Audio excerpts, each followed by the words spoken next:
All right, you're a young boxer who's preparing for his first contest. It's a big deal.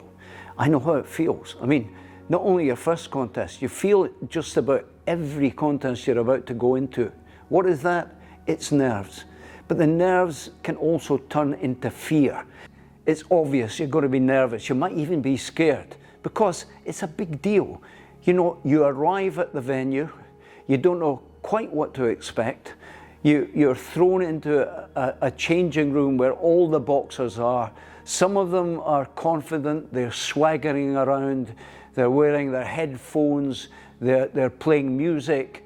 All that kind of stuff is going on. There's the weigh-in, of course, as well earlier on, where you're maybe seeing your opponent for the first time and you don't know anything about him. You don't accept that he's a similar kind of level of boxing as you and in the same weight. You're seeing him for the first time. He might be taller, he might be shorter, and you think, well, how do I deal with this guy? You have no idea.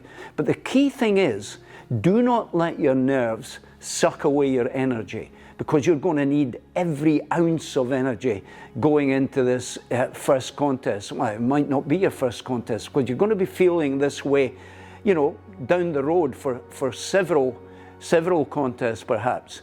What you've got to do is remember that boxing is all about using your brain. It's all about trying to make your opponent make mistakes and capitalizing on those mistakes. It's all about scoring nice points with good punches, crisp fighting. It's not about pure aggression. It's not about trying to batter your opponent into submission. It's about being nice and cool and boxing the way boxing should be.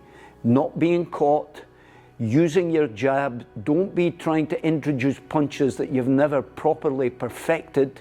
You do all that stuff in the gym before you take it into the ring. You know, you'll love boxing. It's a great sport. And there's great camaraderie, and despite what you might see in the dressing room and all these guys who are swaggering around and being overconfident, and they've got nerves as well, and maybe that's why they're behaving in that way. Don't be kidded on by the way people behave, the different way they go about the changing room. It's what you do and it's what you think that matters. And you know, and if you have a good coach, he'll tell you that. He will calm you down. And what we'll tell you is this. This guy has 2 arms, 2 fists, 2 legs, just like you. What you have is a better boxing brain. That's what's going to take you through.